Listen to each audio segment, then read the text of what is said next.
Vamos entonces, vuelvo y reitero, saludarlos a todos, a todas, a esos hermanos y hermanas colombianos y colombianas que como yo estamos aquí en el territorio español, tomándonos de la mano de esos hermanos y hermanas del pueblo asturiano, del pueblo de España, que también le apuestan a la paz en Colombia. Reiterar el saludo para la señora concejala del Ayuntamiento de Llanera, para nuestra amiga de la Oficina de Cooperación, que desde que llegamos a Asturias ha estado pendiente de todo lo que significa ese proceso nuestro aquí. Este encuentro está pensado para que pueda ser un espacio donde durante 2 días se visibilice a través del análisis y la reflexión compartida, se ponga en la agenda pública española y asturiana la grave situación de las violaciones de derechos humanos que vive el pueblo colombiano y los y las defensoras y defensores de derechos humanos, constructores y constructoras de paz en los territorios. En ese ejercicio de leer el contexto, la primera mesa a la que me corresponde acompañar esta noche, a la que hemos denominado propuestas para avanzar hacia la paz, conflictos y acuerdos. Entonces, en esa primera mesa vamos a tener, van a haber 1, 2, 3, 4 intervenciones para colocarnos los elementos necesarios de la reflexión de esta primera mesa. Entonces, creo que démosle paso al primer momento donde los asesores de paz de los procesos de paz en Colombia, Enrique Santiago y también Carlos Alberto Ruiz, que será el que estará en conexión desde Madrid, harán sus aportes para la reflexión de esta noche. Son hombres y mujeres que, como lo hemos nombrado, han acompañado, han asesorado ese camino de esos procesos de paz en los que sembramos la esperanza como colombianos y colombianas para que esta guerra y este negocio de la guerra acabe entre nosotros, en nuestro pueblo colombiano. Le damos paso entonces a Carlos Alberto Ruiz, en conexión desde Madrid. En primer lugar, quiero saludar a todas las compañeras y compañeros. Lamento mucho no poder estar en estos momentos junto a ustedes en Asturias, en una tierra querida, de expresiones de lucha y de solidaridad, no solamente con el pueblo de Colombia, sino con las luchas y las esperanzas de muchos pueblos.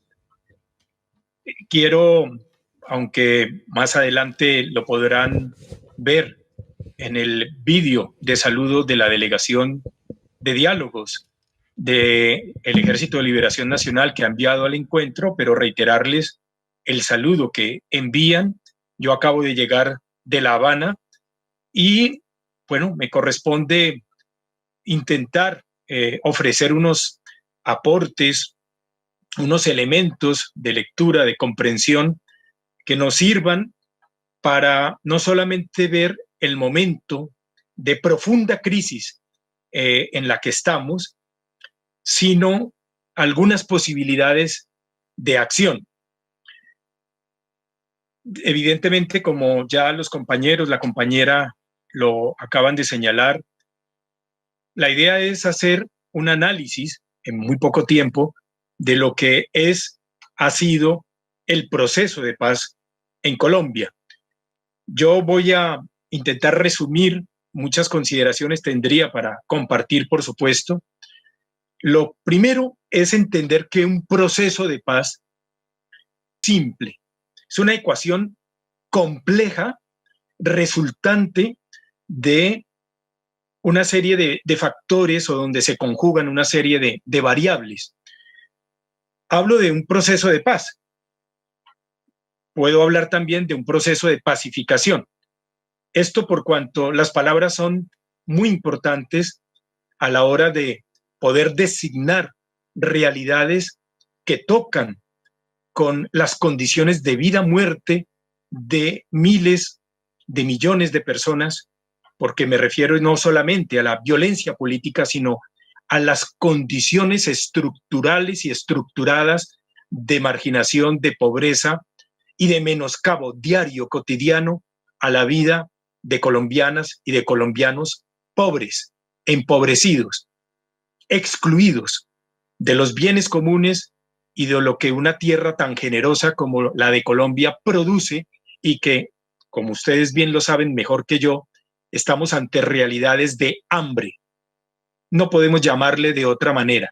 Las palabras, como decía Julio Cortázar en una conferencia, el gran Julio Cortázar, en una conferencia yo suelo citarla de Madrid en 1981, él nos llamaba o hacía una especie de alerta para no confundirnos, para no prostituir o dejar enfermar las palabras, porque puede ser que perdiendo el horizonte eh, parezca que nuestro sentido en la denominación de ciertas realidades es lo mismo, el mismo sentido con el que con esas mismas palabras designa una serie de elementos el fascista o el imperialista de turno. Más o menos eran las palabras de Cortázar y no podemos nosotros dejar que se nos enfermen, se nos prostituyan y se nos pierda el sentido crítico emancipador de determinadas palabras. Por eso cuando hablo de procesos de paz me estoy refiriendo, por supuesto, a procesos de identificación de esas causas estructurales y de superación paulatina o gradual de las mismas. Cuando hablo de procesos de pacificación, como es el caso de Colombia, estoy hablando de otra realidad. Decía que los procesos de paz resultan como una ecuación compleja para enfrentar lo que a su vez es una ecuación muy compleja, que es el proceso mismo de guerra, de conflicto, de enfrentamiento, que no es solamente militar, sino es conflicto social, armado, económico y cultural. Existe una larga configuración y compleja configuración del conflicto armado en Colombia. Estamos en noviembre del 2021, y vale la pena, así como Javier Arjona, a quien mando un fraterno abrazo, nos recordaba, estamos a 5 años de la firma del acuerdo suscrito entre el Estado colombiano y las FARC-EP. Hace también 10 años se produjo una realidad, yo la quiero mencionar. Entre otras, algunos estábamos muy activos en esa época en un movimiento que era Colombianas y Colombianos por la Paz y al tanto de ciertas expectativas y esfuerzos que veníamos buscando para la liberación de algunos militares que estaban cautivos, que estaban en manos de FARC, como luego pasó, también se frustraron desgraciadamente algunas de las entregas. A lo que me quiero referir en noviembre de hace 10 años fue al asesinato del comandante Alfonso Cano. Menciono esto porque cuando tenemos que hablar del conflicto no podemos olvidar esa larga historia. Hablo de las FARC, puedo hablar, como lo haré ahora, del ELN. Hay unas experiencias como fueron las que en su momento se vieron con la existencia de la coordinadora guerrillera Simón Bolívar a final de los años 80, año 87, año 88. En 1991, la coordinadora, en unos diálogos con el gobierno de entonces de Gaviria en Venezuela, desarrolló un proceso que luego tuvo un escenario en Tlaxcala, en México, en 1992. Y luego ya este proceso, fue tomando caminos, como ustedes bien lo saben, distintos. De la coordinadora guerrillera se desagregaron algunas organizaciones y luego quedó el EPL, el ELN y las FARC. En los años 90, porque es necesario hablar de todo esto, el proceso de guerra escaló con una muy directa participación a través del programa Plan Colombia de los Estados Unidos y de Europa, por supuesto. Finales de los años 90, ya en particular para referirme no al proceso con el ELN, no con las FARC, que ustedes saben, hubo un gran proceso, el proceso del Caguán, sino algunas anotaciones respecto del proceso del que quiero comentar más, que es el que corresponde a la experiencia del ELN. En 1998 hubo una reunión en Maguncia, allí estuve en ese momento dentro de 40 personas que sostuvimos con la comandancia del ELN y diferentes sectores sociales. Estaban, imagínense ustedes, desde representantes del paramilitarismo, del uribismo, de sectores como Fedegan, la ANDI, FENALCO, hasta sindicalistas, defensores de derechos humanos, activistas sociales, académicos, y allí participamos precisamente para intentar proponer un elemento y darle desarrollo a un elemento que ha sido una constante en el ELN o con el ELN, y es el diálogo planteado no solamente entre las dos partes contendientes, sino entre las dos partes enfrentadas y la sociedad, diríamos, aunque es un término polémico en la ciencia política,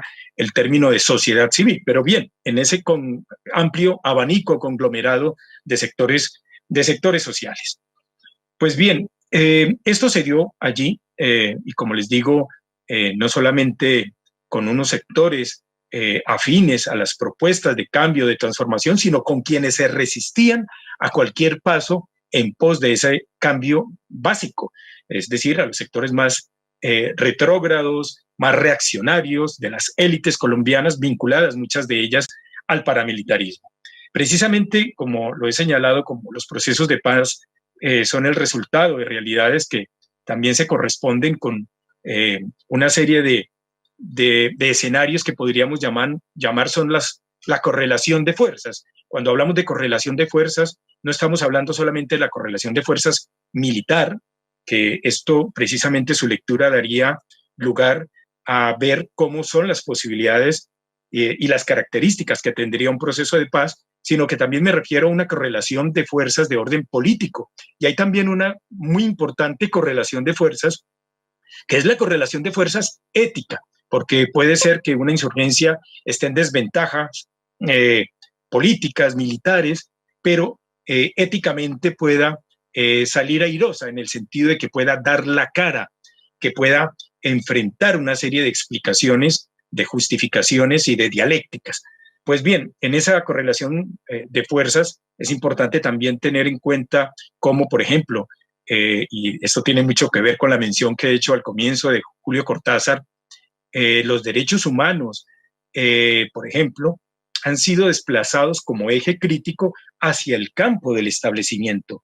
Han sido desplazados muy hábilmente a través de diferentes mecanismos para que su ejercicio, su enunciado, sus denuncias no causen graves problemas a la estructura de poder. Esto explica también por qué vemos muchas veces de manera acrítica o dejamos pasar como si la paz fuera el establecimiento de lo que llamamos el DDR, el desarme, la desmovilización y la reincorporación. No, la paz todavía, no solamente unas razones que no son ideológicas primero, sino ante todo con esa implicación moral con la realidad del país. Por supuesto, entendemos que la paz no puede ser simplemente esa simplificación del DDR, el desarme, la reinserción y la desmovilización de la insurgencia, sino que supone mucho más. Pero efectivamente, como les digo, en la medida en que hay pues un enfrentamiento y una estructura de enfrentamiento histórico entre dos bloques, esencialmente me quiero referir aquí obviamente a ese de las élites y de otros sectores, élites que han arrastrado, repito, muchos sectores sociales que piensan que la paz se reduce o debe reducirse al desarme, a la desmovilización y a la reincorporación. Y por supuesto, quienes pensamos que esto no es más que una fórmula de pacificación. Hay algo, por supuesto, en medio de esas realidades que separa a esos dos bloques o a esos dos proyectos. Pero hay algo que al final en un determinado momento los une. Me explico. Cuando una insurgencia firma un acuerdo, como lo firmó las FAREP en 2012 con el gobierno Santos para el inicio de unas conversaciones, o como lo firmó el ELN en el 2016 para el inicio de unas conversaciones, pues allí en esa agenda, en ese acuerdo, hay algo que los vincula. No sé cuántos de ustedes son abogados allí, y esto es algo básico que lo entiende, por supuesto, quien no sea abogado.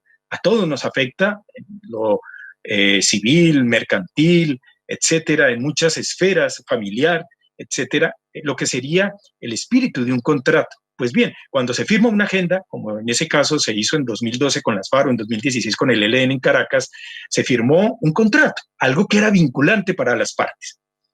Bien, la agenda del 2016, firmada en Caracas con el ELN, tuvo tres diferencias esenciales con la agenda y con el desarrollo del proceso que se había desarrollado en La Habana del 2012 al 2016 con las FARC. Primero que todo, hay que, por supuesto, señalarlo, las dos agendas llegaron a una comprensión fundamental, y es que tenía que abordarse la deuda social con el pueblo colombiano, es decir, tenía que hablarse de las causas económicas, sociales, políticas, por las que se había generado el conflicto. En eso hay una coincidencia de las agendas, no se reducía simplemente a ver cómo se desarmaba la guerrilla, sino que se planteaban una serie de problemas sociales como el tema agrario, el de las drogas, el de la participación política, el de la reforma política, etcétera. Pero así había una diferencia muy importante. El ELN planteó, y así quedó firmado con el gobierno Santos, abordar lo que ya en Maguncia y desde tiempo atrás venía planteándose, y es no un diálogo solamente entre cúpulas, no autorreferencial de los dos contendientes, sino que apelara, llamara, vinculara, convocara y desarrollara las propuestas de la sociedad civil organizada, de los diferentes estamentos, bueno, como lo denominemos. Y ahí hay una diferencia fundamental. En la agenda pactada en 2016 se habló de ese tema y algo se hizo, como luego lo mencionaré, al respecto. Lo otro es que mientras en La Habana se planteaba que nada estaba acordado hasta que todo estuviera acordado, había un espíritu diferente, no era eso exactamente, sino que se reflejó un pensamiento, digamos, de avance procesual con el ELN, es decir, que debía encaminarse, y ustedes lo van a ver en el video que envió la Delegación de Diálogos, que se insiste mucho en que debe haber un avance procesual, o sea, es decir, o mejor, se deben generar nuevas condiciones. Y el tercer tema y la importante diferencia es que el ELN planteaba que para poder hablar del tema de las armas debían Carlos, generarse perdón que te nuevas interrumpa. condiciones. Por razones de tiempo, que no te lo avisamos antes, 5 minutos más como para ir recogiendo. Sé que es poco, pero bueno, ¿vale? Sí. Discúlpame la intervención. Lo siento mucho si me he extendido. Gracias. Bueno, frente a esa agenda, voy a ir muy rápido, frente a esa agenda había gran ilusión de sectores sociales, gran expectativa, pero esa agenda le quedó grande a Santos.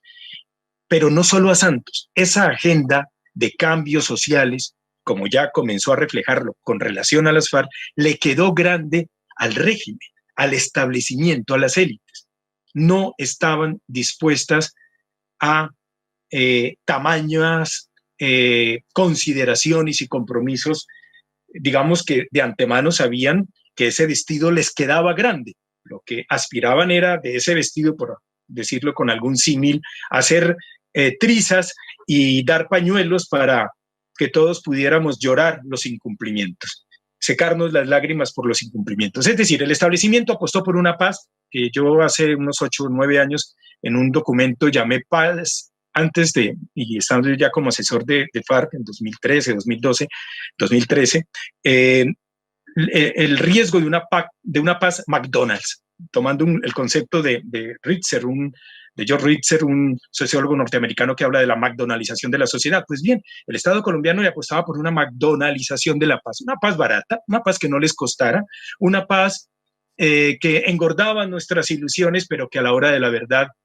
no iba a transformar las más básicas condiciones. Una paz que en términos de Johan Galtung, que es un famoso teórico noruego sobre conflictos, él llama paz negativa. No es una paz positiva de cambio social, sino una paz de silenciamiento de los fusiles de un lado, no de los fusiles de las dos partes.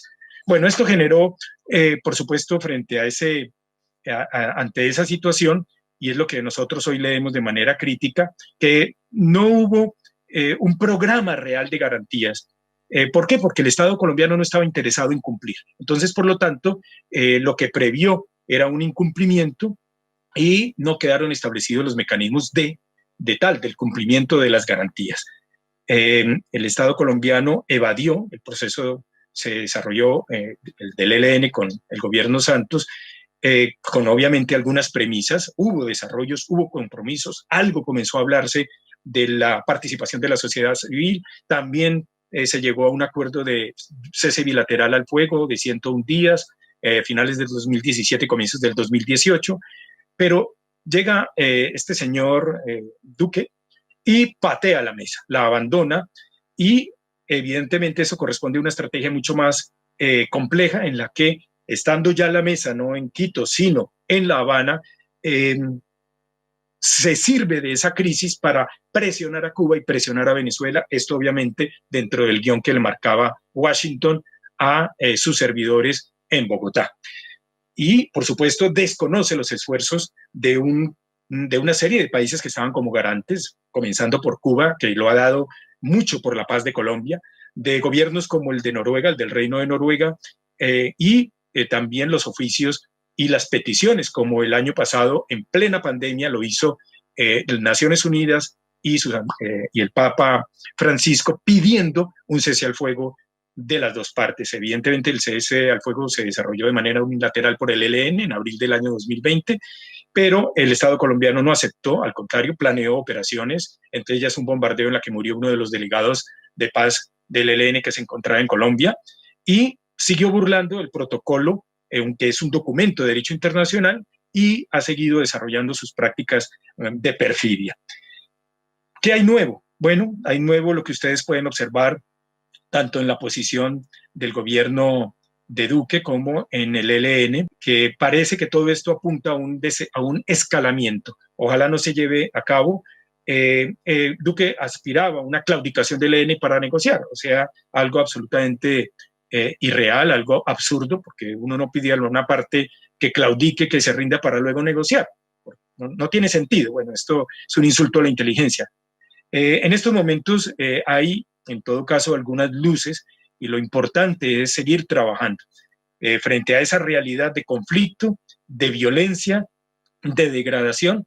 Hay que reconocer, digamos, lo que yo llamo como 3 pulsiones del ELN. Por un lado, el planteamiento de humanización, es decir, tomarle la palabra y decir en qué va a humanizar, cómo se va a desarrollar esa humanización del conflicto y el probable desescalamiento, en lo que sigue insistiendo el ELN, que es los diálogos, buscar una salida política, y en estos momentos está dispuesto a hablar hasta con lo más, digamos, comprometido en la peor de las degradaciones, como es la que desarrolla el uribismo. Ya lo ha hecho el ELN en el pasado, ha hablado con Uribe y con los sectores que representan factores de poder real en Colombia. En estos momentos está dispuesto a hablar y, por supuesto, en lo que tiene que ver con el alegato de su rebelión. Bueno, dejo ahí y quiero, por supuesto, disculparme por lo atropellado de esta intervención. Estoy, obviamente, a disposición de las compañeras, compañeros, de todo el público, y de nuevo agradecer a los organizadores, a todas las instancias y personas, colectivos que hacen que la voz de tantas personas que esperan que realmente esta situación cambie, pues sea escuchada en esta Europa donde viene Duque y se le recibe con grandes medallas, en grandes cócteles, como si nada pasara, cuando evidentemente en Colombia vivimos un genocidio y sin duda alguna las características de una tiranía. Buenas noches y muchísimas gracias.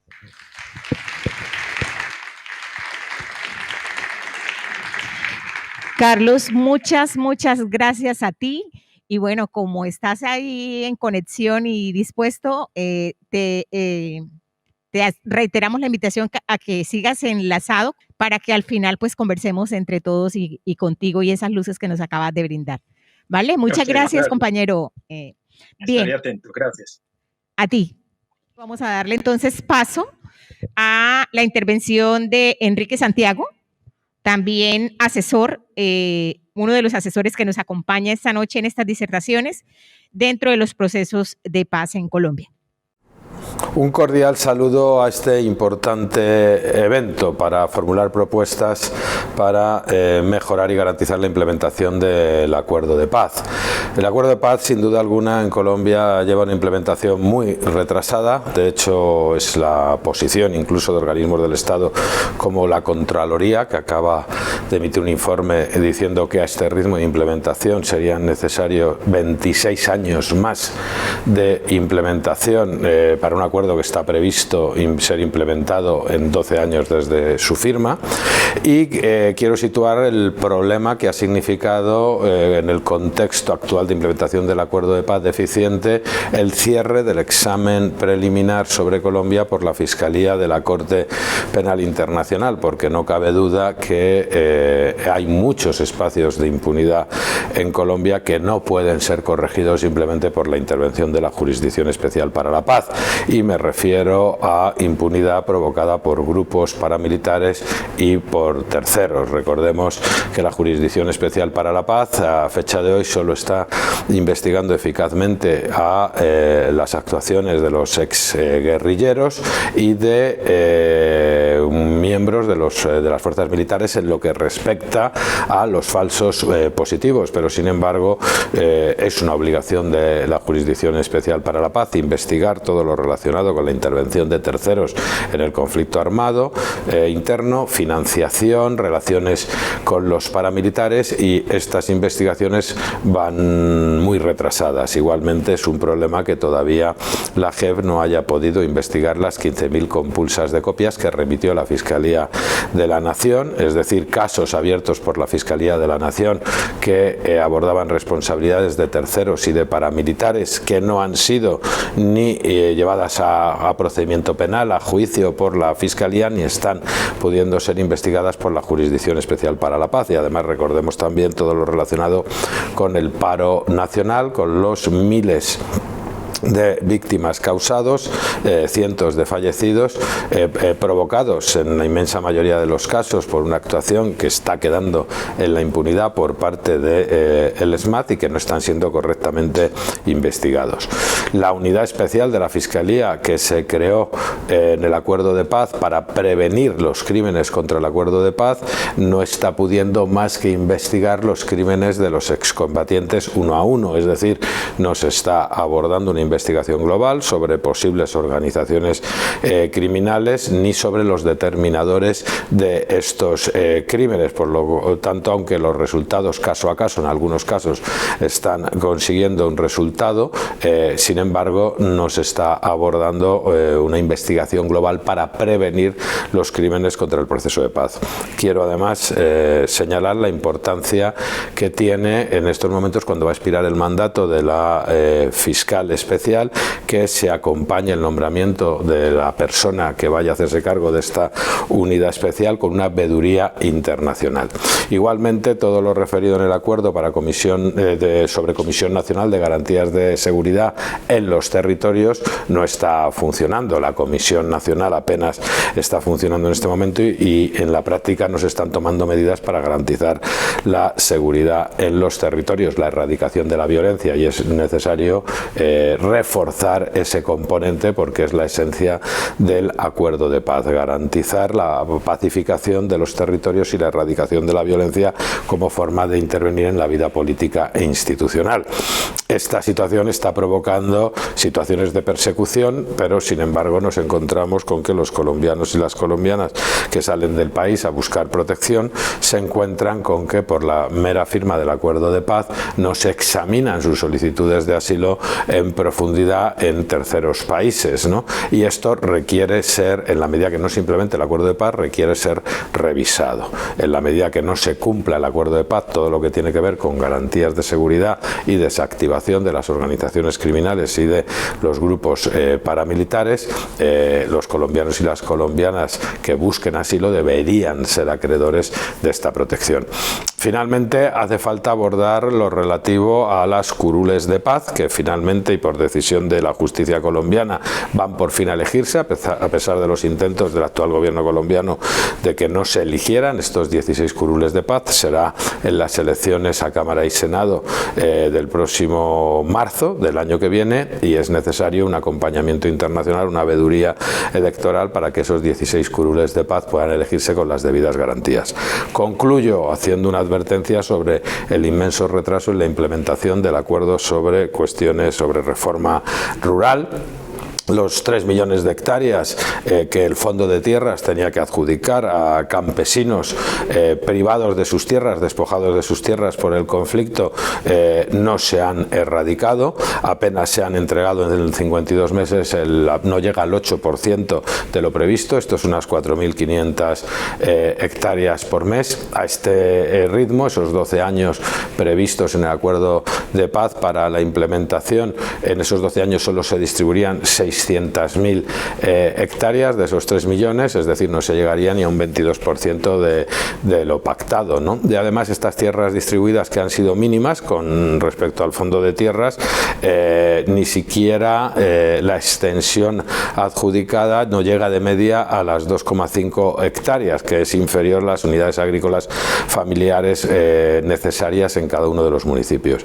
Y los otros 7 millones de hectáreas que debían haber sido titularizadas a campesinos por estar en su posesión, fundamentalmente a consecuencia de procesos de desplazamiento, pues también están en una fase de adjudicación sumamente retrasada. Concluyo advirtiendo que precisamente la cuestión rural ha estado en el corazón y en el origen del conflicto en Colombia. Esto significa que si no se cumplen, obviamente en su integralidad, el acuerdo de paz, pero especialmente todo lo relacionado con el punto sobre reforma rural, y si además no se corrige, como está ocurriendo, todo lo relativo a las condiciones, garantías de seguridad en los territorios, pues estaremos creando una situación muy peligrosa que objetivamente podrá volver a provocar el resurgimiento de otro conflicto armado por las mismas causas, por la dificultad de acceso a la tierra y por el injusto reparto de tierra en Colombia, y podría reproducirse el conflicto que se cerró después de 52 años de enfrentamientos cruentos. Se cerró con el acuerdo de paz sellado a 5 años. Hay que evitar esa situación y, por lo tanto, todas las instituciones del Estado y la sociedad civil y la comunidad internacional deben contribuir a que se implemente correctamente y en el periodo establecido el acuerdo de paz. Muchas gracias y muchos éxitos en este encuentro. Paz y derechos humanos para Colombia, defendiendo a quienes nos defienden. Vamos a darle ahora sí paso al saludo de las compañeras, las tamboreras.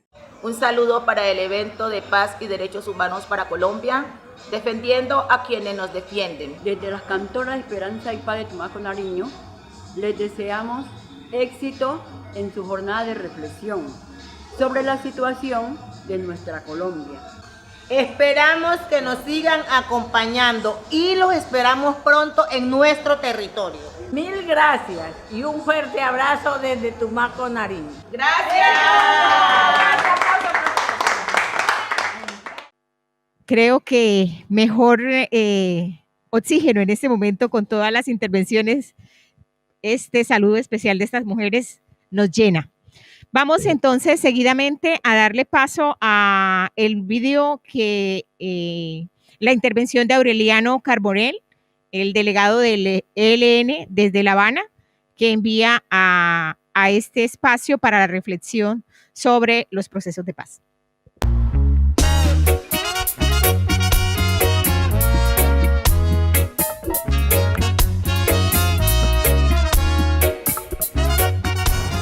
Un saludo para todos de parte de la Delegación de Diálogos del Ejército de Liberación Nacional.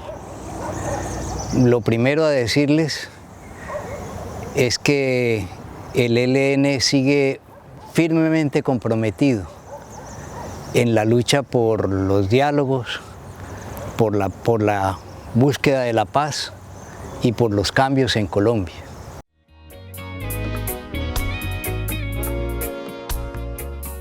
En febrero del 2017, instalamos una mesa de conversaciones en la ciudad de Quito con el gobierno colombiano en ese momento presidido por Juan Manuel Santos. Este proceso se interrumpió y se cancela definitivamente después de que asume el gobierno actual de Iván Duque el 7 de agosto del 2018.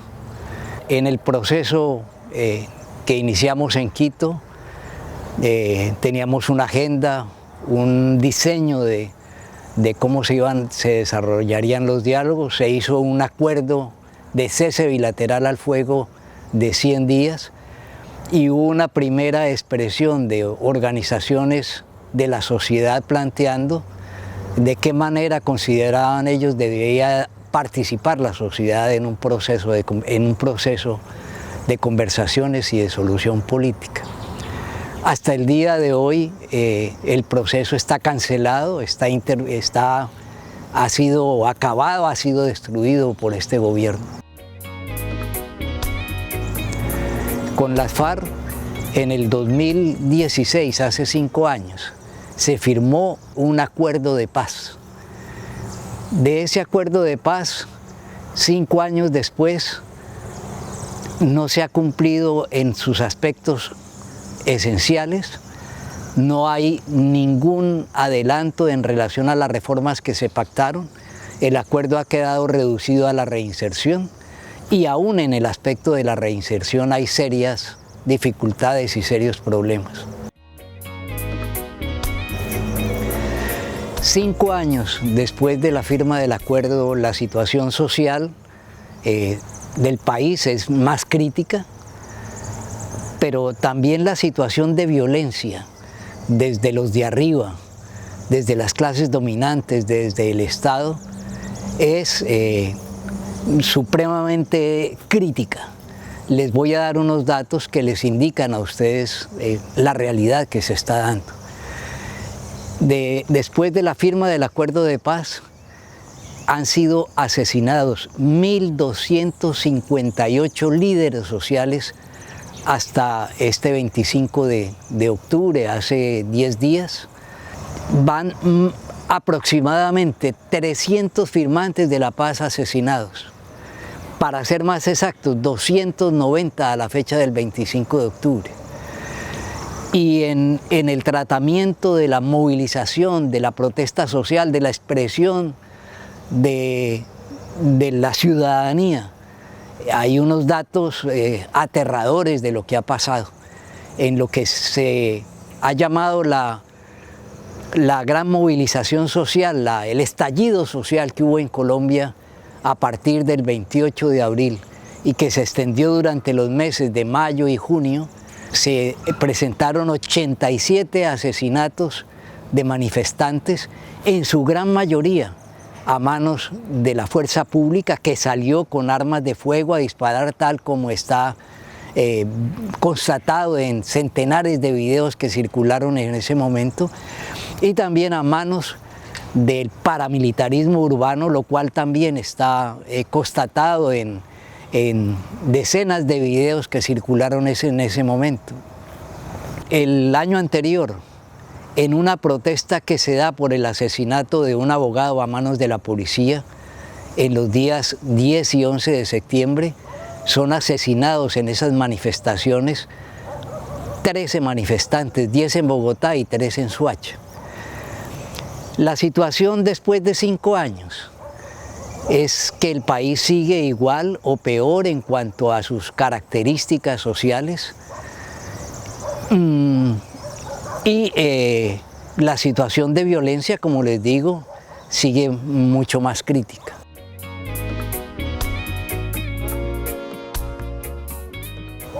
Nosotros planteamos que hay que persistir, hay que seguir luchando porque se desarrollen procesos de diálogo, procesos de solución política, caminos de paz y lógico de cambios, que es la esencia de nuestro ser.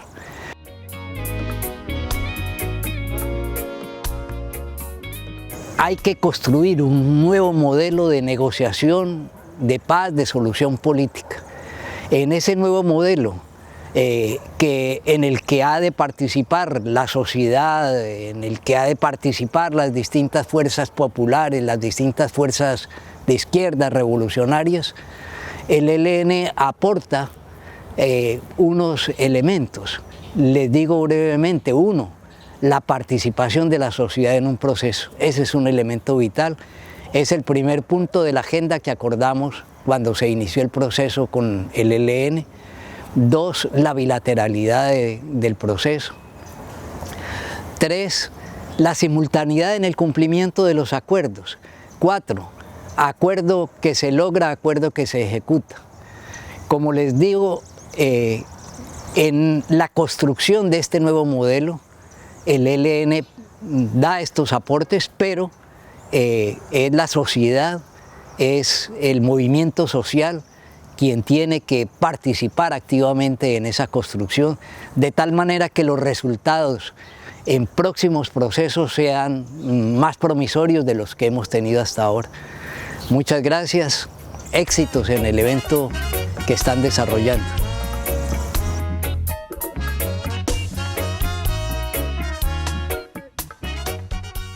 Hemos caminado ya sobre las intervenciones de los asesores de paz, el video de el ELN. Seguidamente vamos a dar la participación al Partido de los Comunes, quienes estará Victoria Sandino y Fanny Orrego como delegadas por el Partido de los Comunes para participar y hacer su aporte en las reflexiones y las disertaciones que podamos seguir haciendo esta noche.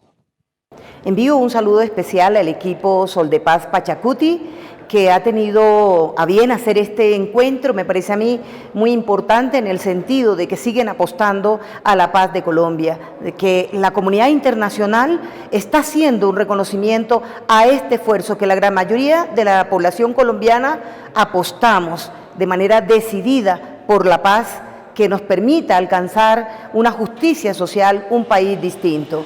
En ese sentido, señalar que a los 5 años de la firma del acuerdo de paz, definitivamente este gobierno que se opuso a la paz de manera sistemática no hizo absolutamente nada. Por el contrario, simuló haber cumplido el acuerdo, sobre todo ante la comunidad internacional, pero en la práctica, en los territorios, la violencia y todo lo que encierra el acuerdo en sí no ha sido cumplido. Así que aquí hay que mirar hacia adelante. Hacia adelante es pensar en que esta apuesta que hicimos los colombianos y las colombianas, que hicimos nosotros, las y los firmantes del acuerdo de paz, tiene que seguir adelante. Y esto, por supuesto, tiene que quedar en manos de un nuevo gobierno que debe comprometerse con la implementación integral del acuerdo, que debe trabajar por garantizar lo pactado. Y esto empieza por la materia presupuestal, es decir, el próximo gobierno tiene que garantizar un presupuesto adecuado que pueda garantizar que se implemente cada uno de los puntos y los aspectos del acuerdo de paz. Tiene que hacerse aquí en el Congreso, en el cual me encuentro en este momento enviando este saludo.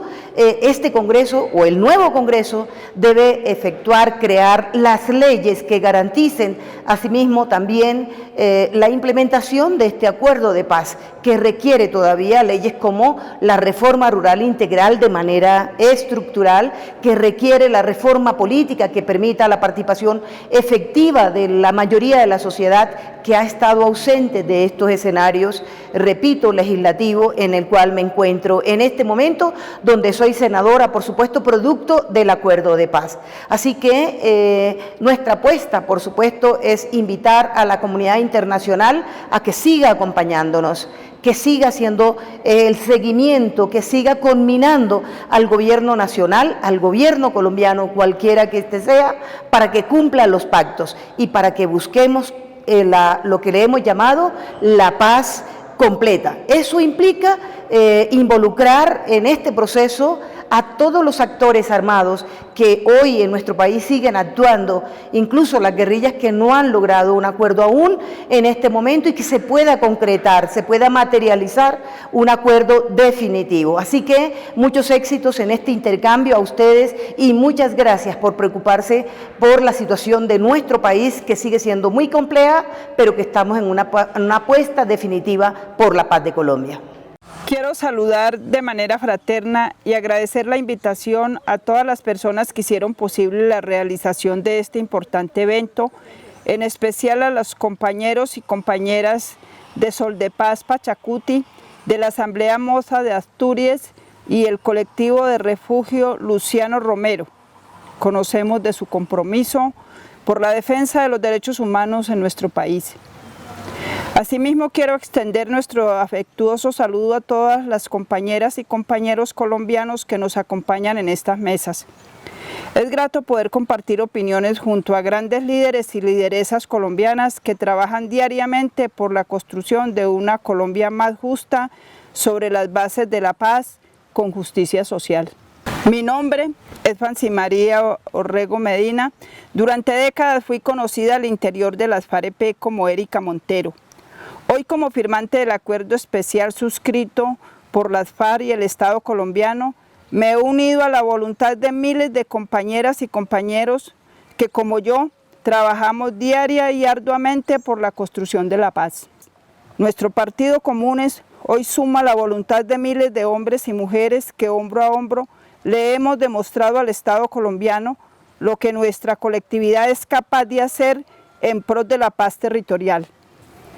En cada persona que integra nuestra colectividad se ve reflejado la construcción de esa nueva Colombia que tanto hemos soñado. Sin embargo, pese a toda la voluntad de paz expresada en estos 5 años de la firma del acuerdo especial, el Estado ha sido incapaz de dar cumplimiento integral a lo dispuesto en el acuerdo, en especial en todo lo relacionado a las garantías de seguridad y protección para los firmantes de paz. Hoy, tras 5 años de la firma, han sido vilmente asesinados 290 firmantes del acuerdo, entre quienes se encuentran 13 de nuestros camaradas, mujeres que como yo venían realizando su proceso de reincorporación en varias zonas del territorio nacional. La cruda realidad nos ha demostrado lo siguiente: 41 asesinatos han ocurrido en lo que va del año 2021. De los 290 homicidios, 216 han ocurrido en el gobierno del presidente Iván Duque, es decir, el 74% de los homicidios. Territorialmente, los asesinatos han ocurrido en 22 departamentos de los 32 que tiene el Estado colombiano. Los departamentos donde más han ocurrido estos homicidios son los departamentos de Cauca, Nariño y Antioquia. Nosotros hemos insistido en la sistematicidad de los hechos de violencia ocurridos contra los firmantes de paz. Hemos logrado ubicar una serie de patrones que sustentan la afirmación que la ocurrencia sistemática y generalizada de los homicidios es responsabilidad por acción u omisión del Estado colombiano. Patrones por pertenencia organizativa. Es claro que el homicidio de excombatientes de las FARC se presenta por el hecho de ser firmantes de un acuerdo y pertenecer a una colectividad. No pueden verse como hechos aislados, sino por el contrario, su aproximación debe darse en razón al ataque de nuestro colectivo político. Patrones por modus operandi. En su gran mayoría el modus operandi es el de la tercerización o sicariato, donde la víctima es asesinada en su lugar de trabajo, su hogar o en un lugar público. El 95% de las víctimas son asesinadas con armas de fuego y especialmente con armas cortas. Patrón por pertenencia organizacional de las víctimas. De los excombatientes asesinados en Caloto, en el Cauca, en el año 2019, hacían parte de la misma cooperativa de excombatientes multiactiva de mujeres víctimas del conflicto armado y del común COMEC. Las víctimas en su mayoría participaban en actividades de liberación de la tierra, Hoy somos en su mayoría comunidades campesinas que por medio de la defensa del territorio y lo que ello implica, estamos haciendo nuestro proceso de reincorporación. Criterios de sistematicidad. Los 290 ataques homicidas contra firmantes del acuerdo se dieron en regiones que tienen en común el hecho de haber sido priorizadas para implementar allí las acciones que permiten consolidar una paz estable y duradera como producto del acuerdo final de paz celebrado entre el Estado colombiano y las FARC. Eso sin contar que la mayoría de estas personas hacían parte del partido surgido del acuerdo de paz, hoy comunes. Para nosotros esta nueva escena de violencia no puede darse como hechos aislados por las siguientes razones. Primero, la violencia contra la paz tiene su concentración y repetición en el ámbito municipal, afectaciones que se trasladan a municipios de menor tamaño, mostrando un comportamiento atípico que se explicaría por la existencia de una violencia dirigida, focalizada contra este grupo de personas.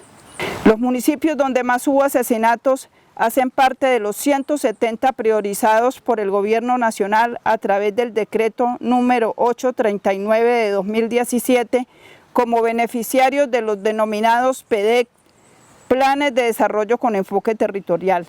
2. Acerca del modus operandi de los 290 homicidios se estableció que la forma de ataque más concurrente fue la agresión con arma de fuego, presente 17 de ellos en los que se utilizó fusil como arma letal. En paralelo al lugar del ataque se distribuyó de forma más o menos uniforme que la residencia de las víctimas y lugares públicos. No obstante, los relatos relativos a la forma del ataque refieren la llegada de agresores o residencias o ataques a las vías públicas o en caminos donde las víctimas eran sorprendidas y asesinadas, lo que permite inferir que se trató de asesinatos planificados y dirigidos en contra de determinados firmantes del acuerdo de paz. Hoy estamos a puertas que la Corte Constitucional declare el estado de cosas inconstitucionales por la incapacidad del Estado de garantizar la vida e integridad de quienes le apostamos a la paz, eso sin contar con las múltiples medidas que ha ordenado la JEP al Gobierno Nacional para que se cumpla lo pactado. Pese a todo, seguimos firmes. Todos los y las firmantes del acuerdo seguimos fieles al compromiso de construir este sueño colectivo de paz. Muchas gracias y muchos éxitos.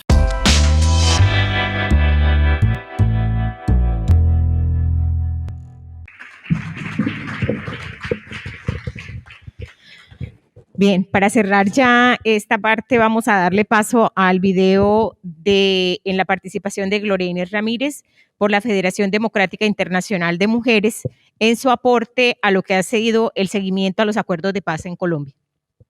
Muy buenos días para todos y todas. Les habla Gloria Inés Ramírez Ríos, de la Federación Democrática Internacional de Mujeres, vicepresidenta para América Latina y el Caribe. Quisiera primero que todo hacer un reconocimiento y un agradecimiento a la invitación que nos han hecho a participar de estas grandes jornadas de reflexión en torno a la paz de Colombia. Permítanme también manifestarles mi complacencia por participar en este espacio donde podré compartirles las reflexiones que en torno a los 5 años de la firma del Acuerdo de Paz viene haciendo la Federación Democrática Internacional de Mujeres y que presentará el 29 de noviembre en el Secretariado Mundial de la Federación y que llevará a los espacios de Naciones Unidas. La Federación Democrática Internacional de Mujeres por mandato del Acuerdo de Paz, hace parte del componente internacional para la verificación, el acompañamiento y el monitoreo de la implementación del enfoque de género en los acuerdos de paz. Esta responsabilidad la comparte con ONU Mujeres y con Suecia. Por eso, afirmamos con toda convicción que después de 6 décadas de guerra, el acuerdo de paz con enfoque de género se constituye en la conquista más importante de los sectores democráticos del país. Valoramos la incorporación del enfoque de género como un logro político del movimiento social de mujeres y de las excombatientes de las FARC, que desde las diversidades, territorios y acciones comunitarias, organizativas y de incidencia participaron y contribuyeron para este avance. Además, es un paso sin precedentes a nivel global en la aplicación de los estándares internacionales relacionados con la igualdad de género en la consolidación de la paz. El acuerdo final establece el enfoque de género como un principio orientador para su implementación. Contempla para ello 130 medidas afirmativas para promover la igualdad de derechos entre hombres y mujeres. También resalta y exige la participación activa de las mujeres y sus organizaciones en la construcción de la paz. Además, hace un reconocimiento de la victimización de las mujeres por causa del conflicto. El acuerdo adopta acciones diferenciadas para que las mujeres puedan acceder en igualdad de condiciones a los planes y programas del mismo. Son varios los avances, pero son insuficientes y van a un ritmo menor que los relacionados con la generalidad del acuerdo. Es decir, hay un rezago en la implementación de las medidas de género de acuerdo a la implementación de las medidas generales totales. Es importante lo que se ha logrado hasta hoy, pero hay que reconocer que lo que falta por implementar es mucho. Por ejemplo, hay que acelerar la implementación de las disposiciones en materia de la reforma rural integral, en la participación y protección y garantías de seguridad, así como las disposiciones relacionadas con la reparación integral ligada no solo a la restitución de derechos, sino a la rehabilitación psicosocial y a la recuperación económica. No avanzan al ritmo adecuado para cumplir con lo pactado. No hay recursos suficientes y esto pone en mayor riesgo a las mujeres porque los incumplimientos de los tiempos y presupuestos ralentizan los procesos de transformación de sus condiciones y por ende impactan negativamente la brecha de género. Existen dificultades considerables en lo relacionado con la entrega y formalización de predios a las mujeres rurales, lo cual se debe a limitaciones jurídicas que se han presentado con los predios incorporados al Fondo de Tierras, lo que genera un gran retraso. El programa de erradicación de cultivos de uso ilícito está desfinanciado y se ha venido reemplazando por la erradicación forzada, militarizada y violenta. Otro gran obstáculo para la implementación son las dificultades en materia de seguridad. Los asesinatos de excombatientes, hombres y mujeres, de líderes y lideresas sociales y de defensores de derechos humanos siguen concentrándose en los 25 municipios. 20 de ellos están en las zonas PEDED y a estas corresponden las circunscripciones especiales de paz, lo que significa que va a ser muy difícil la participación política porque no hay garantías para ello. La reincorporación avanza, pero las acciones del gobierno no han sido suficientes. Estas se han visto compensadas es por los esfuerzos propios de los excombatientes, hombres y mujeres vinculados al proceso. Expresamos nuestra gran preocupación por el número de asesinatos de excombatientes.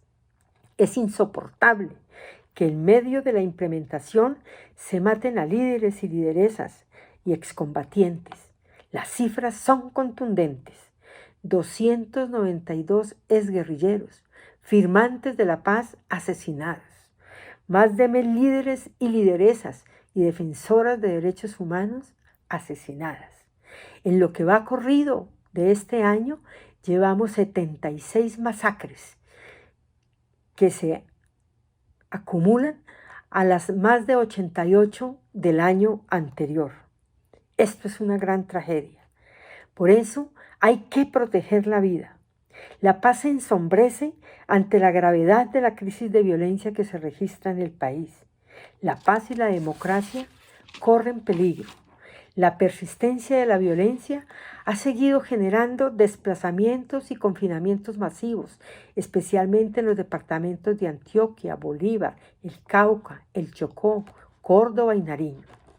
A 5 años del acuerdo de paz, el proceso se encuentra en un punto de inflexión en el cual es fundamental consolidar la implementación a nivel territorial e identificar acciones para asegurar que el espíritu transformador del acuerdo se materialice.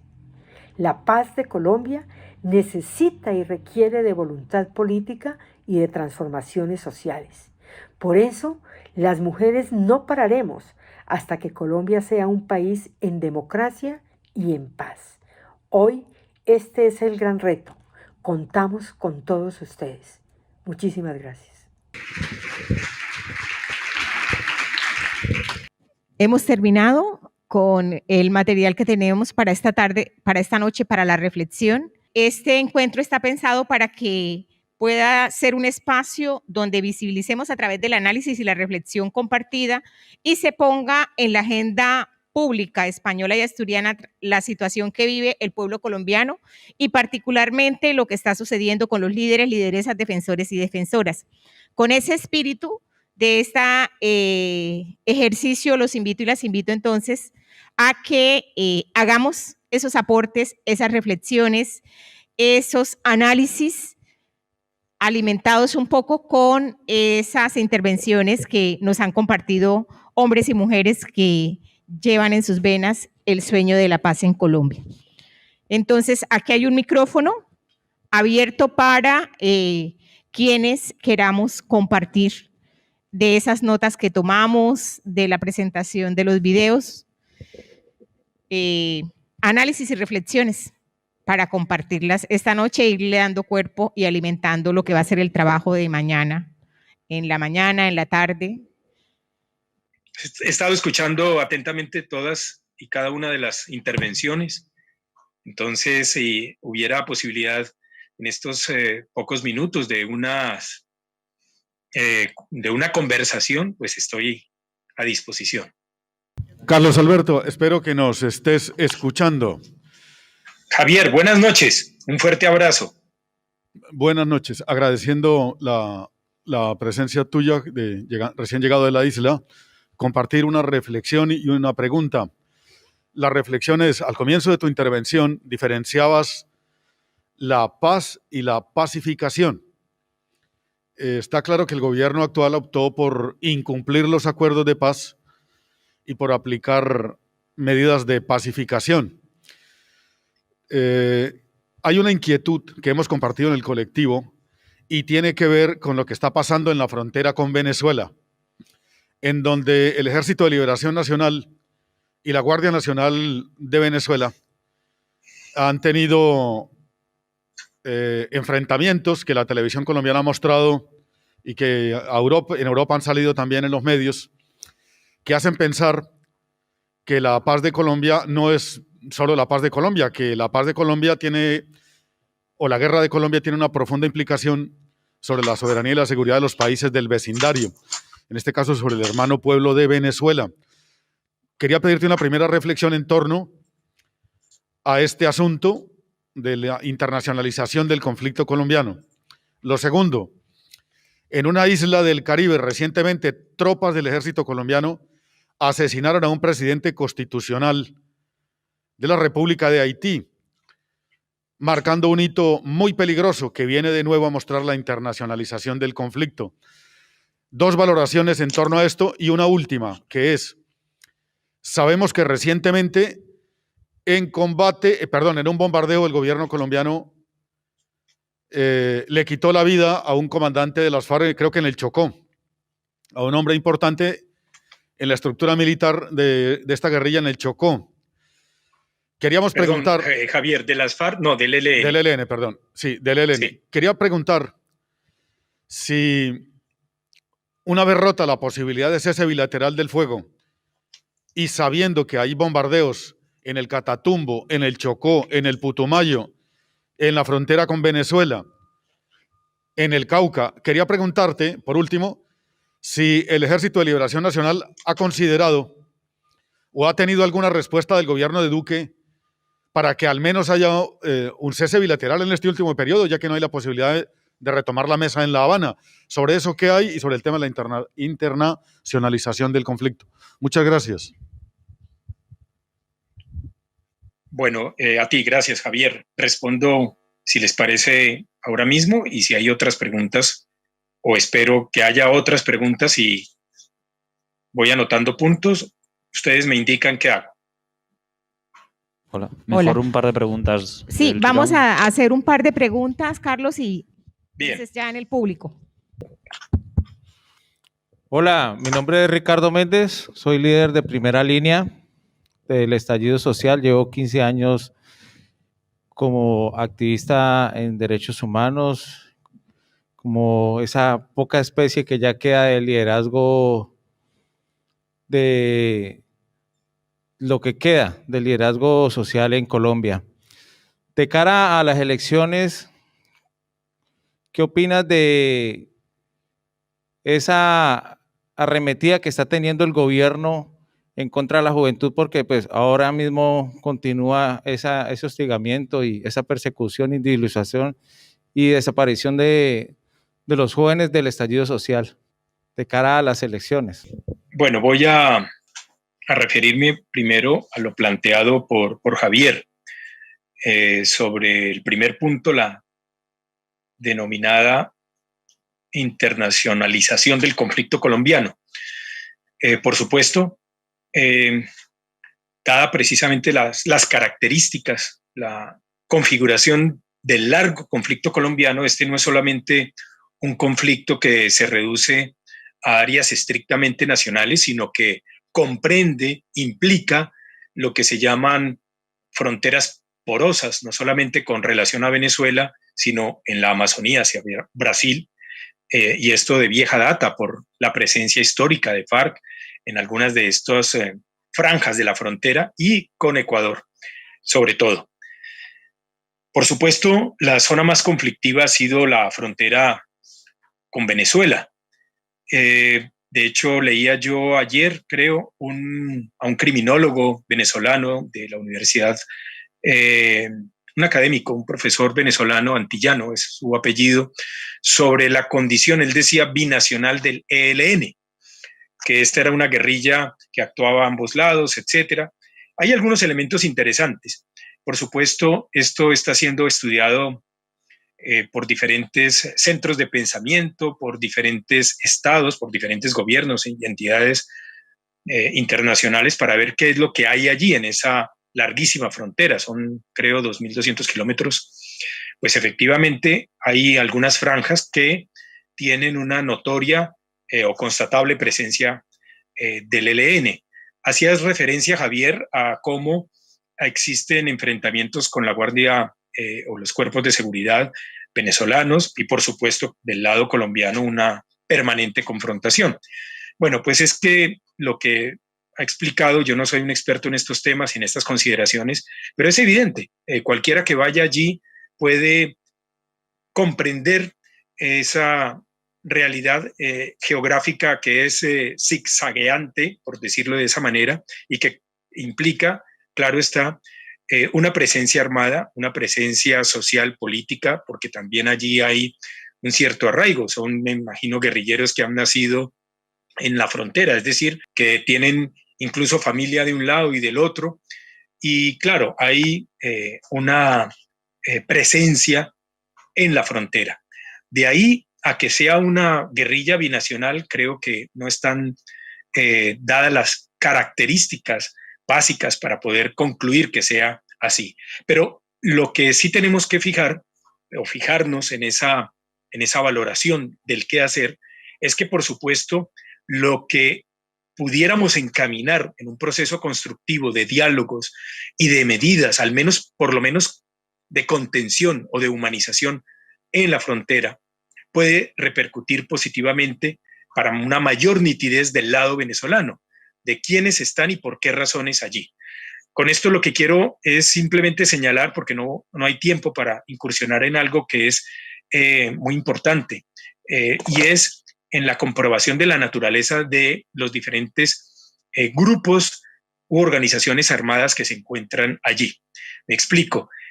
Hay, como ustedes saben, lo que quedó del EPL, algunos les llaman pelusos, hay también pruebas, hay muchísima documentación al respecto de cómo estaban articulados algunas estructuras que estaban en custodia o custodiando estructuras del narcotráfico, corredores, igualmente algo de lo que quedó o se recompuso como FARC, y hay una, digamos, se ha señalado que también el ELN participa de esa realidad. El ELN desde el año pasado, en octubre y en varias oportunidades, en octubre del 2020 y en marzo de este año, lo ha reiterado en muchas ocasiones, ha planteado que internacionalmente se le vigile y se constate si hay o no vínculos de las estructuras del ELN con el narcotráfico en cualquiera de sus niveles en esa región que sabemos, por supuesto, está, dadas las condiciones de pobreza, de exclusión y marginación históricas, sumergida en una realidad de narcotráfico o,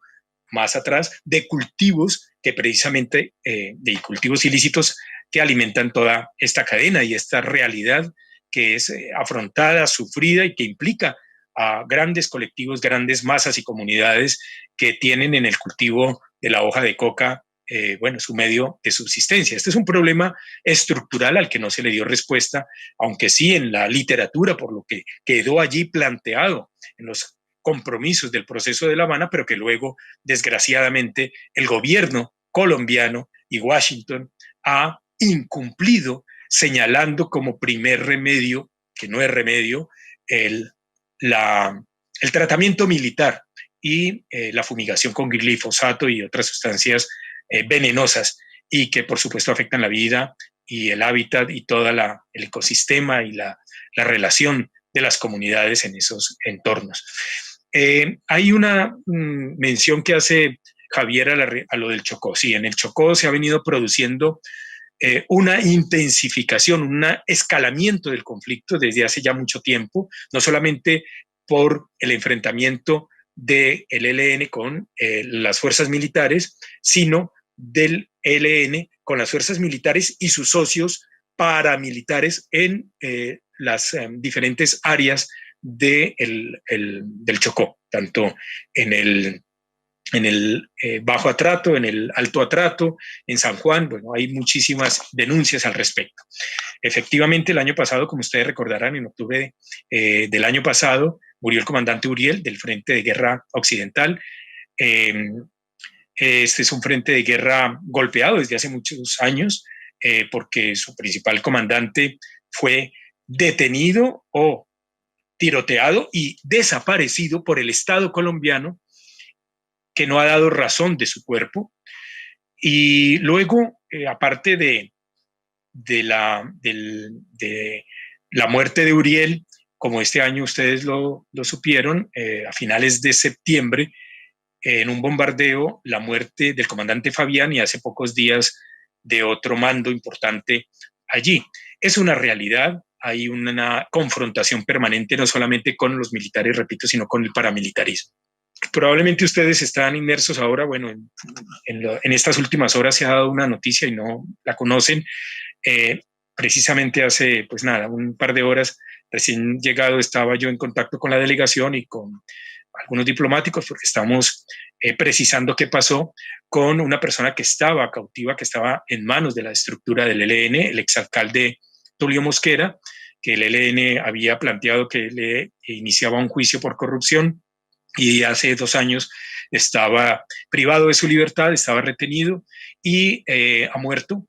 Se ha dado a conocer esta tarde por Monseñor Darío Monsalve que el ELN ha buscado a la conferencia episcopal para la entrega del cuerpo del alcalde. Esto revela probablemente, esas sean las circunstancias, no lo conozco, no conozco en absoluto el detalle, pero que hay una intensa confrontación en el Chocó. Y así como sucede con la frontera en el Chocó, en el Cauca y hacia el Putumayo y la frontera, por supuesto, con Ecuador. Entonces, bueno, lo que estamos planteando en términos generales desde hace muchos años, no solamente desde los espacios de derechos humanos, desde los abogados que trabajamos y planteamos postulados y compromisos desde el derecho internacional humanitario, y es algo que ha sido recogido no solamente por la Delegación de Diálogo, sino en pleno por el ELN, es que haya iniciativas serias de humanización de la confrontación armada. Incluso el ELN, no puedo entrar, permítanme que no lo pueda desarrollar por razones de mi trabajo como asesor jurídico, pero sí hay una predisposición y una disposición anunciada y que está en camino para que haya una vigilancia a las acciones del ELN en los territorios, y esto se está tratando de ver de qué forma puede ponerse en marcha. El cese bilateral es algo, como tú decías, Javier, una propuesta que podría haber sido y ojalá pudiera desarrollarse en estos siguientes meses. Yo lo dudo mucho, dadas las condiciones y características del régimen en cuya cabeza pues está obviamente Uribe, Duque, Molano, y bueno, esa cadena de mando para hablar de quienes plantean que lo que hay que hacer es intensificar la guerra y no darle ninguna posibilidad a la paz. Hay que insistir, pese a todas las frustraciones. Yo he estado atento a lo que han planteado las compañeras, a la intervención de Enrique también, y bueno, veo que nosotros intentando desprendernos de prevenciones ideológicas, de prejuicios políticos, lo que estamos escuchando claramente es que hay, si no un fracaso generalizado, hay una tendencia de frustración de alcances muy reducidos. El establecimiento ha sido exitoso en su propuesta de pacificación, no de paz, porque la paz merece, porque su nombre lo exige, unas condiciones de dignidad, de vida, de respeto a los derechos de las mayorías. Y lo que vimos en Colombia es justo lo contrario. Entonces, en términos de pacificación, lo que hay es desarme, ya lo hubo, desmovilización, ya la hubo, y reinserción. Entonces, lo que estamos es precisamente valorando las deficiencias o reducidos alcances de esa reincorporación. Estamos hablando es de que las FARC se reinsertó en el orden legal. Y la pregunta que hace muchos años también lo formuló el ELN, recuerdo alguna intervención una vez del comandante Pablo Beltrán y de Antonio García, del comandante Antonio García, es bueno, ¿y cuándo se va a reinsertar el Estado? Que es un Estado antisocial, que es un Estado criminal, que es un Estado genocida, que es un Estado que sigue las orientaciones de Washington, que está cada vez más demostrando la indolencia, la cultura, como en el caso colombiano. No hay que escarbar mucho para encontrar ese núcleo de corrupción, de narcoparamilitarismo, de cultura traqueta que atraviesa el Estado, el régimen y las élites colombianas. Entonces, frente a eso, lo que queda es justamente la movilización. Lo que el compañero señalaba, hay una arremetida contra la juventud. Claro que la hay, por supuesto. Y lo más triste de esto es que mientras la juventud se moviliza, hay una disposición y unos dispositivos de criminalización a los compañeros y compañeras de la primera línea, es decir, a quienes están hartos de esa corrupción y salieron a las calles, familias enteras, colectivos, de muy distintas expresiones de ese espectro social, no necesariamente politizado, sino que reaccionó frente al cinismo de estas élites que lo que han demostrado es no solamente indolencia, sino incompetencia. Este gobierno ha sido altamente mediocre. Hay que verlo en muchos de sus desarrollos, y por eso hay que movilizar social y políticamente esa conciencia y no estamos aquí simplemente pensando en las elecciones, que son por supuesto importantes y pueden significar un quiebre, pero mientras nosotros no apuntemos en el sentido más global a que estos procesos estén incorporando garantías para que en caso de incumplimiento de lo acordado se puedan activar las fuerzas sociales y políticas buscando que las élites queden en evidencia y arrinconadas. Y no han quedado arrinconadas, aunque hayan quedado en evidencia. Ha quedado en evidencia su despotismo, su indolencia, pero no han quedado arrinconadas, pese a todo el gran y de verdad encomiable trabajo que desarrollan los colectivos de derechos humanos internacionalmente o en Colombia, fíjense ustedes, en una masacre, con todo lo que nosotros vimos en el mes de mayo y parte de junio, y puede venir al Estado español Duque a sentarse a manteles con Sánchez, con el gobierno actual, con el rey, para recibir honores. Eso es una vergüenza. Esto no requiere una previsión y un juicio político, esto requiere un despertar ético. No puede ser que al responsable de esta impunidad, de este despotismo, se le pueda recibir así. Y hubo grandes expresiones de rechazo, por supuesto, acá en Madrid, en otras ciudades, pero fíjense, nos han reducido y nos han eliminado muchas otras posibilidades. Tenemos que llamar a la conciencia de diputados y diputadas, a la conciencia de muchas instancias locales en diferentes ámbitos del Estado español y de Europa, para decir esto no es posible. Una recomposición de la salida política al conflicto en Colombia requiere una cultura de la implicación moral. No puede ser posible que en estos momentos, cuando hay tal impunidad en Colombia, haya un acuerdo como el de la Corte Penal Internacional, suscrito hace pocos días con Duque, para saludar la institucionalidad colombiana, que claramente es un antro en su inmensa mayoría, salvo honradas excepciones, pero que han demostrado que no se va a hacer justicia frente a estos crímenes de lesa humanidad. Entonces yo les invito a que persistamos, tenemos que persistir, pero no podemos cometer los errores, tenemos que aprender de esas lecciones. Yo no recuerdo si era Einstein, algunos dicen que la frase es de Mark Twain o de otras personas, de otros, creo que algunos decían que de Franklin, no sé, pero decía, si es de Einstein, que es locura repetir lo que no funciona, o si es de Mark Twain, es estupidez repetir lo que no funciona. Nosotros no podemos repetir un proceso hacia la solución política que esté desprovisto de garantías. Tenemos que fijarnos en las garantías, y una de las garantías fundamentales es la revisión de la doctrina militar y policial de cuerpos que están enseñados a la lógica del mercenarismo. Y eso, Javier y compañeras y compañeros, es lo que explica que así como recibieron dinero en Colombia por matar muchachos y muchachas, lo que conocemos como falsos positivos, que hoy día la Corte Penal Internacional ha despreciado como realidad jurídica, esa lógica,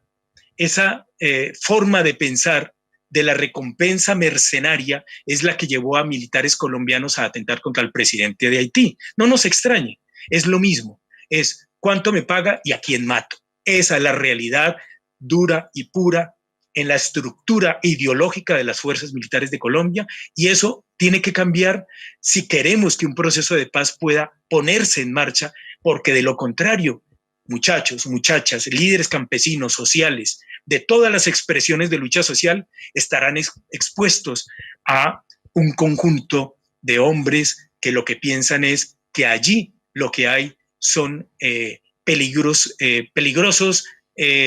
subversivos, y no quienes sueñan en una patria con dignidad. Entonces nosotros tenemos que pedir que en un proceso de paz se nos rodee, se puedan surtir, generar mecanismos de garantía, establecer los mecanismos de cumplimiento, porque de lo contrario es, como sucedió en el caso de las FARC, desarme, desmovilización, reinserción, y del otro lado, poesía, ni siquiera poesía, retiro, literatura, humo, incumplimiento. Esto no puede volver a pasar. Ya es cuestión de una generación de poder nosotros pensar, incluso en los términos hoy día tan límites de la situación que se está viviendo en el planeta, donde estamos viviendo hoy día. Da vergüenza ver en Glasgow o en otras partes a Duque ofertando la potencia verde de Colombia, cuando él mismo ha desarrollado políticas de saqueo, de pillaje de lo que es Colombia. Carlos, de lo que serían los recursos para la próxima generación. Acá termino, les agradezco muchísimo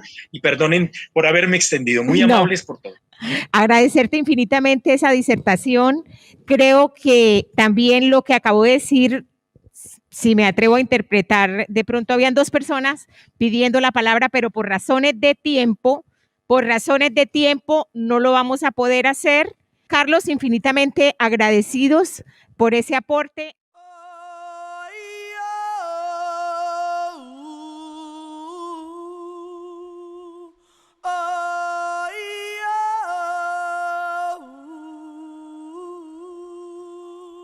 Sabios son porque enseñan todos sus conocimientos y no estamos de acuerdo que por eso estén muriendo.